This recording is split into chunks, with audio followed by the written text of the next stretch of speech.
16 বছরে কোনো নেতা পায়নি দেশ, তৈরি হয়েছে দালাল। পঞ্চগড়ে সার্জিস বললেন, দল নয় রাজনৈতিক শক্তি হিসেবে কাজ করবে জাতীয় নাগরিক কমিটি। এবং জাহাজের 7 খুনে জড়িতদের গ্রেফতার সহ 4 দাবিতে ধর্মঘটে শ্রমিকরা। পণ্যবাহী নৌযান চলাচল বন্ধ, দাবি পূরণ না হওয়া পর্যন্ত কর্মবিরতি চালিয়ে যাওয়ার ঘোষণা।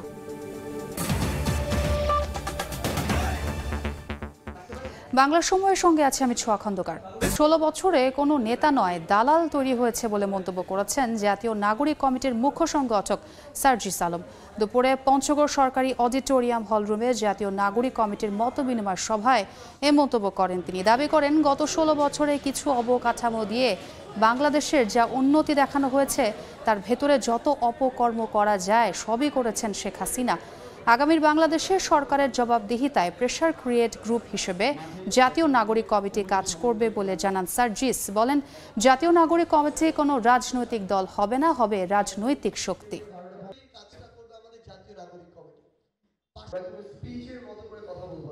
জাতীয় নাগরিক কমিটি এই নামে আগামীর বাংলাদেশে কোনো রাজনৈতিক রেজিস্ট্রেশন প্রাপ্ত যে দল হয় এরকম হবে না, কিন্তু জাতীয় নাগরিক কমিটি একটি রাজনৈতিক শক্তি। কিন্তু রাজনৈতিক শক্তি যেটি হবে এটি হচ্ছে লিডারশিপ তৈরি করবে আগামীর বাংলাদেশে।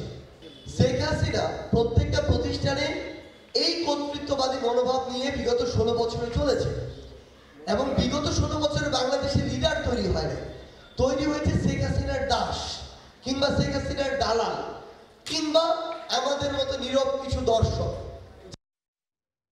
আগামীর দেশ গঠনের সমর্থন চাইলেন জামাত ইসলামের আমির ডক্টর শফিকুর রহমান। বললেন, ক্ষমতা নয় সুশাসনের প্রতিষ্ঠায় জনগণের ভালোবাসা চায় জামাত।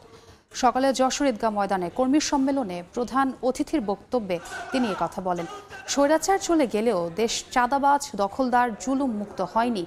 তাদের লুটপাটের কারণে ব্যবসা বাণিজ্য সব বন্ধ হয়ে গেছে বলেও মন্তব্য করেন জামাত আমির। এর আগে সকাল থেকে কানায় কানায় পূর্ণ হয়ে যায় সমাবেশ স্থল।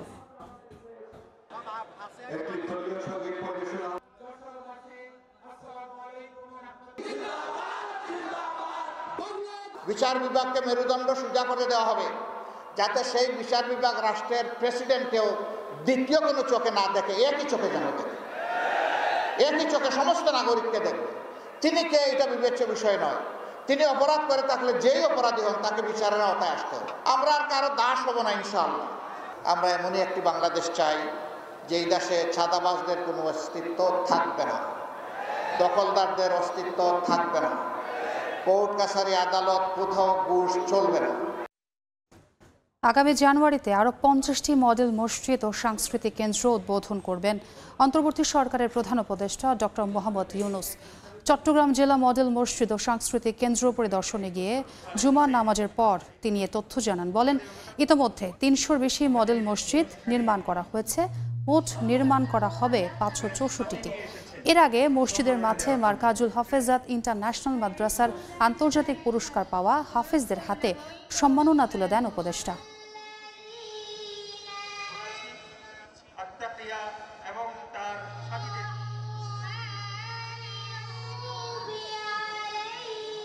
বাংলাদেশের বিভিন্ন উপজেলায় এবং জেলা সদরে আমরা 564টা মসজিদ আমরা নির্মাণ করার পরিকল্পনা হাতে নিয়েছিলাম।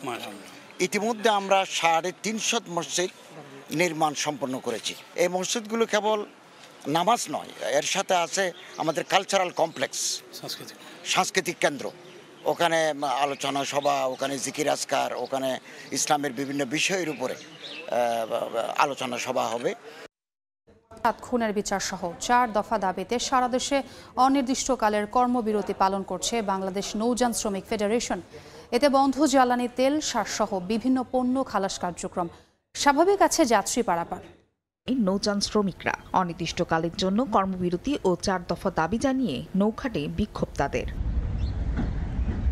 শুক্রবার সকাল থেকে চট্টগ্রাম, বরিশাল, চাঁদপুর, মোংলা সহ বিভিন্ন বন্দর ও ঘাটে বন্ধ সব ধরনের নৌযান চলাচল। ঘাটেই নোঙর করা নৌযানগুলো। কয়েকটি পণ্যবাহী জাহাজ মাঝ নদীতে অবস্থান করলেও বন্ধ পণ্য খালাস। এতে বিপাকে ব্যবসায়ীরা। জাহাজের স্টাফ যে আমাদের সাথী ভাই হত্যা হয়েছে তার সুস্থ তদন্ত করে যে প্রকৃত আসামি তার ফাঁসি চাই। যতদিন পর্যন্ত আমাদের এই দাবি না মানবে ততদিন আমাদের কর্মবিরতি চলবে। পণ্যবাহী জাহাজে শ্রমিকদের নিরাপত্তা, চাঁদপুরে জাহাজে 7 খুনের ঘটনা উদ্ঘাটন এবং নিহতদের পরিবারকে ক্ষতিপূরণ দেওয়া সহ বিভিন্ন দাবি আদায় না হওয়া পর্যন্ত এই কর্মবিরতি চলবে বলে ঘোষণা দেন নৌ শ্রমিকরা। তবে দুর্ভোগের বিষয় বিবেচনা করে আপাতত যাত্রীবাহী নৌযান কর্মবিরতির আওতামুক্ত থাকবে। নৌপথের নিরাপত্তা, যে ঘটনা যে খুন হয়েছে খুনের অপরাধীদের খুঁজে বের করা, এর আওতায় আনা, নিহত পরিবারকে ক্ষতিপূরণ প্রদান এবং আহত শ্রমিকের চিকিৎসায় আলোচনার কোনো পরিবেশ তৈরি হয় তাহলে শেষ হয়ে যাবে। গত 23 ডিসেম্বর দুপুরে হাইমচরে মেঘনা নদীতে থেমে থাকা সারবাহী কার্গো জাহাজ থেকে 7 জনের লাশ উদ্ধার করা হয়। এই ঘটনায় অজ্ঞাত 8 থেকে 10 জনকে আসামি করে হত্যা মামলা করেছেন জাহাজ মালিক। জড়িত একজনকে গ্রেফতারের পর দায় স্বীকার করেছে সে। শিল্প মন্ত্রণালয় ও চাঁদপুর স্থানীয় প্রশাসন গঠন করেছে আলাদা তদন্ত কমিটি। ফাহরিয়া ফারজানা, সময় সংবাদ। চট্টগ্রাম বন্দরে চলতি বছর কন্টেইনার হ্যান্ডেলিং হয়েছে 32,23,000টি, আর কার্গো হ্যান্ডেলিং এর পরিমাণ প্রায় 12,19 লাখ মেট্রিক টন। বন্দর কর্তৃপক্ষের দাবি, কন্টেইনার ও কার্গো হ্যান্ডেলিং এর এ পরিমাণ ভেঙেছে আগের সব রেকর্ড। বছরের শেষ সময়ে বিলাসবহুল পণ্যের এলসি খোলার জটিলতা কাটতে শুরু করায় আমদানি যেমন বেড়েছে, তেমনি গতি ফিরেছে রফতানিতেও। সাক্ষরটিপুর ক্যামেরায় কমলদের রিপোর্ট। প্রবাসীদের রেমিটেন্স পাঠানোতে গতি ফেরায় চাঙ্গা হতে শুরু করেছে দেশের রিজার্ভও।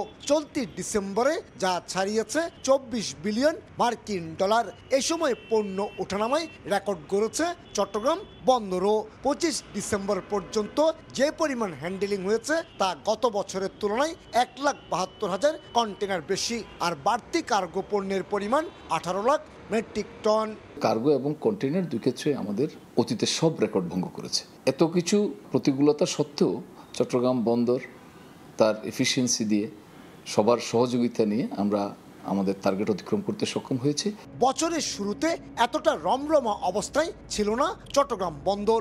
ডলার সংকট আর রাজনৈতিক অস্থিরতায় হারাতে বসেছিল বিশ্ব র্যাঙ্কিংয়ের অবস্থান। বর্তমানে এলসি খোলার ক্ষেত্রে ডলারের যোগান বাড়ায় আমদানি ও রফতানি দুটোই বেড়েছে বলে জানালেন শিপিং এজেন্ট অ্যাসোসিয়েশনের চেয়ারম্যান। ইম্পোর্টের যখন এলসি করতে পারছে, র মেটেরিয়াল যখন আসতে পারছে, তাহলে এক্সপোর্টের ওই যে র মেটেরিয়াল তারা কাজে লাগে, এক্সপোর্টটাও বাড়ছে।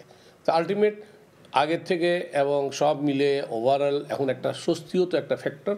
এদিকে রমজান কেন্দ্রিক পণ্য আমদানির ইতিবাচক প্রভাব পড়তে শুরু করেছে বন্দরের কাজে। এই সুযোগে কাস্টম হাউজের রাজস্ব আদায় হয়েছে 5,500 কোটি টাকার বেশি। ডলার ক্রাইসিস কেটে যাওয়ার ফলে অনেক আমদানি এবং রপ্তানির বাণিজ্যে কিন্তু একটি নতুনভাবে আমরা আমাদের একটি আস্ফলন দেখতে পাচ্ছি। আগে কম পণ্য নিয়ে বেশি জাহাজ এলো, সে প্রবণতা কমে গেছে। গত বছর বন্দরে আসা 4,103টি জাহাজের বিপরীতে এবছর এসেছে 3,822টি। বিগত 2022 এবং 23 পুরো 2 বছর ডলার সংকটের পাশাপাশি রিজার্ভ ঘাটতির কারণে অন্তত 82 ধরনের বিলাসবহুল পণ্য আমদানিতে কড়াকড়ি আরোপ করেছিল তৎকালীন সরকার। 5 আগস্ট ছাত্র আন্দোলনের পর আওয়ামী লীগ সরকারের পতন হলে প্রবাসীরা রেমিটেন্স পাঠানো শুরু করে, আর তাতেই ডলার সংকট কাটতে শুরু করেছে। স্বাভাবিক হতে শুরু করেছে দেশের আমদানি রপ্তানি বাণিজ্য। আর তাই চট্টগ্রাম বন্দর কন্টেনার ও কার্গো হ্যান্ডেলিংয়ে সর্বকালের রেকর্ড ভঙ্গ করতে পেরেছে। চট্টগ্রাম বন্দর থেকে কমল দে, সময় সংবাদ। সব সেক্টরের শ্রমিকদের অধিকার ও অংশগ্রহণ যেন নিশ্চিত হয়, এমন সুপারিশমালা দিতে কাজ করছে শ্রম সংস্কার কমিশন। সকালে চট্টগ্রাম সার্কিট হাউসে ট্রেড ইউনিয়ন নেতাদের সঙ্গে মতবিনিময় সভায় এ কথা বলেন শ্রম সংস্কার কমিশনের প্রধান সৈয়দ সুলতান উদ্দিন আহমেদ। বাংলাদেশের সব অঞ্চলের উন্নয়ন নিশ্চিত করবে এমন সুপারিশমালা অন্তর্বর্তী সরকারকে দিতে দেয়া হবে বলেও জানান তিনি। সভায় চট্টগ্রাম ইপিজেড, রেল, বন্দর সহ বিভিন্ন শিল্প কারখানার শ্রমিক নেতারা বক্তব্য রাখেন।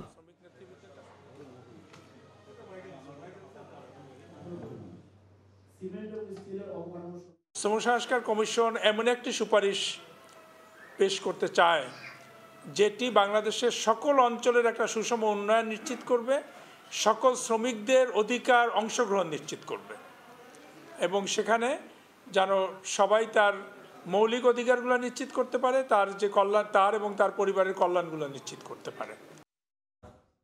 বাংলার সময় আরও থাকছে। শীতের শান্ত সাগরে উচ্ছ্বাসের ঢেউ, কক্সবাজারে ঢল নেমেছে পর্যটকের। চলতি মৌসুমে 1000 কোটি টাকা বাণিজ্যের আশা। খাগড়াছড়িতে নিয়ম না মানায় 3টি ইটভাটাকে জরিমানা এবং 15টি বন্ধের নির্দেশ দিয়েছে প্রশাসন। সকালে সদরের 0 মাইল, কমলছড়ি ও ভুয়াছড়ি এলাকায় অভিযান চালায় পুলিশ ও জেলা প্রশাসন।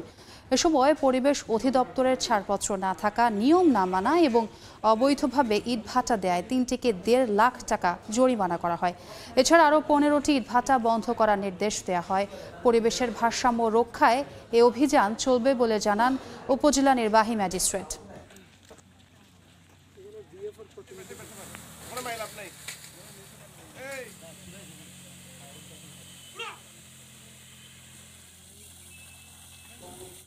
আইনের তোয়াক্কা না করে শরীয়তপুরে লোকালয়ের পাশেই গড়ে উঠেছে ইটভাটা। হালনাগাদ লাইসেন্স সহ নেই পরিবেশ অধিদপ্তরের ছাড়পত্র। এমনকি জ্বালানি হিসেবে পোড়ানো হচ্ছে কাঠ। ভাটার কালো ধোঁয়ায় দূষিত হচ্ছে আশপাশের পরিবেশ। তবে শিগগিরই ব্যবস্থা নেওয়ার আশ্বাস সংশ্লিষ্ট বিভাগের। বিএম ইসরাফিলের পাঠানো তথ্য ও ছবি নিয়ে রিপোর্ট। লোকালয় ও শিক্ষা প্রতিষ্ঠানের 1 কিলোমিটার দূরে ইটভাটা নির্মাণের আইন থাকলেও তা মানা হয়নি। বাড়িঘরের পাশেই ভাটা নির্মাণ করায় কালো ধোঁয়ায় ছেয়ে গেছে জনপদ। লাইসেন্স ও পরিবেশ ছাড়পত্র ছাড়াই গড়ে উঠেছে শরীয়তপুরের বেশিরভাগ ইটভাটা। 3 ফসলি জমির ওপর গড়ে ওঠা এসব ভাটায় জ্বালানি হিসেবে পোড়ানো হচ্ছে কাঠ। ভাটার কালো ধোঁয়ায় দূষিত হচ্ছে আশপাশের পরিবেশ। এতে ক্ষুব্ধ এলাকাবাসী। গাছগুলি যদি আমরা তাকাই সেগুলিও ধূসর হয়ে যাচ্ছে। আমরা চাই ইটভাটা সরাই না হোক।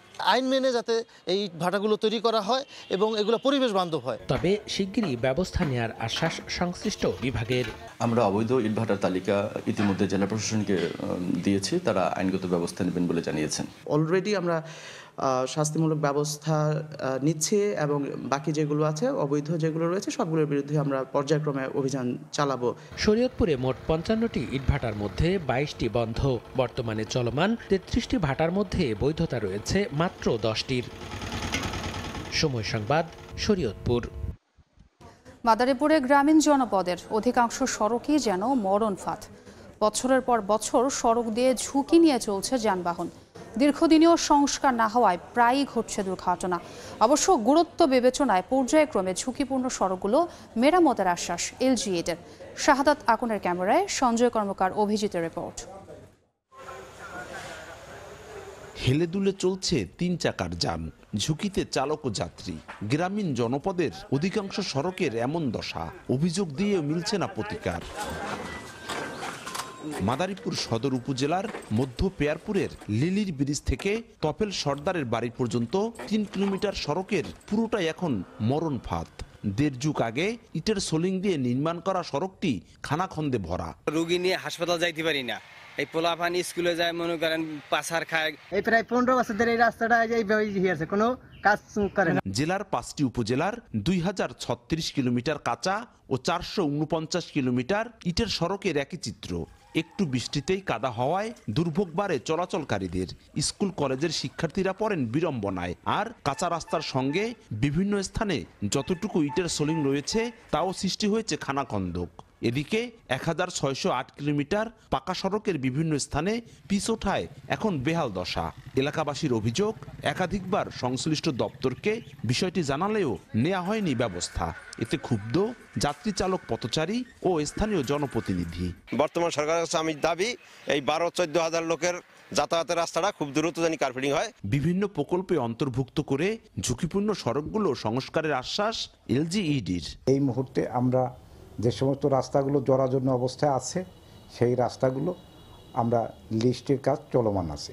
গ্রামীণ জনপদের ইটের সোলিং ও পাকা সড়ক নির্মাণের অধিকাংশ কাজ ঠিকাদারের মাধ্যমে বাস্তবায়ন করে স্থানীয় সরকার প্রকৌশল অধিদপ্তর এলজিইডি। সঞ্জয় কর্মকার, অভিজিৎ, সময় সংবাদ, মাদারীপুর। দেখছেন বাংলার সময়। জৌলুস হারাচ্ছে টাঙ্গাইলের ঐতিহ্যবাহী তাঁত শিল্প। বিশ্ব দরবারে একসময় দাপট থাকলেও আধুনিক পোশাকের ভিড়ে আড়াল হচ্ছে তাঁতের শাড়ি। পুঁজির অভাবে বন্ধ হয়ে গেছে অনেক তাঁত কারখানা।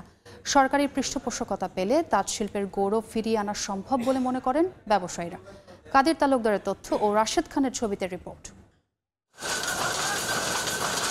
ঠক ঠক শব্দে চলছে কর্মযজ্ঞ। প্রতিদিন সকাল থেকে সন্ধ্যা পর্যন্ত চলে কাপড় বোনার কাজ।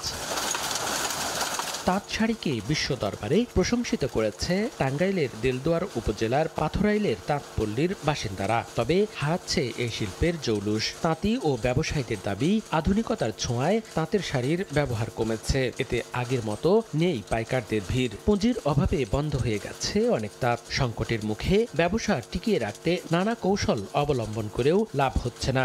আসলে পুষে না, যে ডিউটি করার নাকি আর যে পরিশ্রম আর যে জিনিসপাতির দাম, তাতে আমাকে সংসার চলে না। বেচা কিনা একটু ভালো হইলে আমাদের সংসারটা একটু মহাজন যদি সচ্ছলভাবে চলে, তাহলে আমরাও একটু সচ্ছলভাবে চলতে পারি। প্রতিযোগীর সংখ্যা বেশি হয়েছে এবং সুতার দাম বেশি হওয়ার কারণে তো ব্যবসা এখন তেমন একটা ভালো যাচ্ছে না। সরকারি পৃষ্ঠপোষকতা আর ঋণ সহায়তা পেলে টাঙ্গাইলের ঐতিহ্যবাহী তাঁত শিল্পের গৌরব ধরে রাখা সম্ভব বলে মনে করেন সংশ্লিষ্টরা। উৎপাদনও কম, বিক্রিও কম। তা আমরা একটা কেমন যেন একটা হতাশার মধ্যে চলছি। কারণ উৎপাদন কম, বিক্রি কম, দুদিকেই কমে গেলে তাহলে এই শিল্পটার অবস্থাটা হবে কি? টাঙ্গাইল শাড়ির পাশাপাশি টাঙ্গাইলের চাদরের যেটা উৎপাদন হতো, যেটা সমাদৃত হয়েছিল, সেটাও আজকে হারিয়ে যাচ্ছে।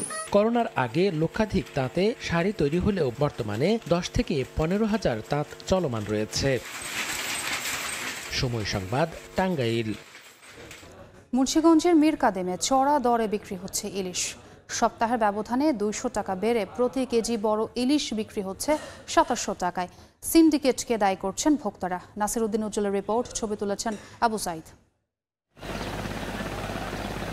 রূপালী ইলিশের ঝিলিক ধলেশ্বরী তীরের মীরকাদিম হাটে সারি সারি ইলিশের পসরা। তবে সপ্তাহের ব্যবধানে আরও 200 টাকা বৃদ্ধি পেয়েছে ইলিশের দর। দাম হাঁকা হচ্ছে 2700 টাকা। পৌষের কনকনে শীত আর কুয়াশা উপেক্ষা করে ছুটির দিনে ইলিশ ঘিরে উপচে পড়া ভিড়। তবে এমন আগুন দরে ক্ষুব্ধ ইলিশের স্বাদ নিতে আসা ক্রেতারা। ইলিশের পাশাপাশি বাজারে আইড়, বোয়াল, পাঙ্গাস, রুই, কাতল, চিংড়ি, কই, শিং সহ স্থানীয় খাল বিলের মাছেরও জমজমাট বেচাকেনা। তবে শিং মাছে কাপড়ের রং এবং চিংড়িতে নিষিদ্ধ জেলি মিশিয়ে বিক্রির অভিযোগ উঠেছে। ইলিশের অস্বাভাবিক দরের জন্য ভোক্তারা দায়ী করেছেন সিন্ডিকেটকে। সিন্ডিকেট তো অবশ্যই আছে, কারণ ইলিশ মাছ কিভাবে 2700 টাকা কেজি হয়? একটা পুষ্করিতে মাছ উঠেছে, যার মাছ এত দাম পাইতেছে না, যারা সিন্ডিকেট করতেছে এই দামটা পাইতেছে। এই মাছটা 2700 1 কেজি 200 গ্রাম, 1 কেজি 200 গ্রাম। আর এই মাছটা যে আধা কেজি চাইবে 1600 1500 800 টাকা কেজি বেশি, জেল ছাড়া পদ্মার মাছ। তবে অভিযোগ অস্বীকার করে আড়তদাররা বলছেন ইলিশ কম ধরা পড়ায় কমেছে এর সরবরাহ। নদীতে আবার যদি ইলিশ মাছ আমদানি হয়, তাহলে ঘাটে আমদানি হবে মাছ। এছাড়া আর ইলিশ মাছের কোনো লক্ষণ আমরা ভালো দেখতেছি না। শতাব্দী প্রাচীন খোলা আকাশের হাটটিতে প্রায় 4000 মানুষের কর্মসংস্থান। এই হাটে মাছ আসে অন্তত 15 জেলা থেকে, আর 2 থেকে 3 ঘন্টায় বিক্রি হয় প্রায় কোটি টাকার মাছ। মুন্সিগঞ্জের মীরকাদিম থেকে নাসির উদ্দিন উজ্জ্বল, সময় সংবাদ। দেখছেন বাংলার সময়। সিলেটে অনুষ্ঠিত হলো মেধাভিত্তিক TV reality show Ispahani Mirzapur Banglabid 6ষ্ঠ বর্ষের বাছাই পর্ব। সকালে নগরীর সরকারি অগ্রগামী বালিকা উচ্চ বিদ্যালয় ও কলেজ প্রাঙ্গণে বাছাই পর্বের আয়োজন করা হয়। এতে অংশ নেয় সহস্রাধিক শিক্ষার্থী। শুদ্ধ বাংলা ভাষার ব্যবহার, বানান চর্চা, শুদ্ধ উচ্চারণ ও ব্যাকরণের সঠিক প্রয়োগের দক্ষতা যাচাই শেষে ঢাকার চূড়ান্ত পর্বে যাবার সুযোগ পায় সেরা 5 বাংলাবিদ। বাংলায় জাগি ভরপুর এই স্লোগানে ইস্পাহানি টি লিমিটেড বাংলা ভাষার এ প্রতিযোগিতা আয়োজন করে চলেছে দেশের প্রতিটি বিভাগে।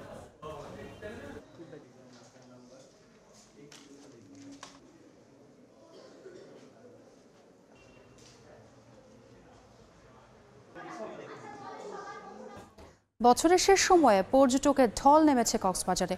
সমুদ্র তো বটেই, পাহাড় প্রকৃতির অপরূপ সৌন্দর্য উপভোগ করছেন তারা। এবার পর্যটন মৌসুমের শুরু থেকেই ব্যবসা বাণিজ্য চাঙ্গা থাকায় দারুণ সময় কাটছে ব্যবসায়ীদের। মোহাম্মদ ফরাজের ক্যামেরায় সুজাউদ্দিন রুবেলের রিপোর্ট।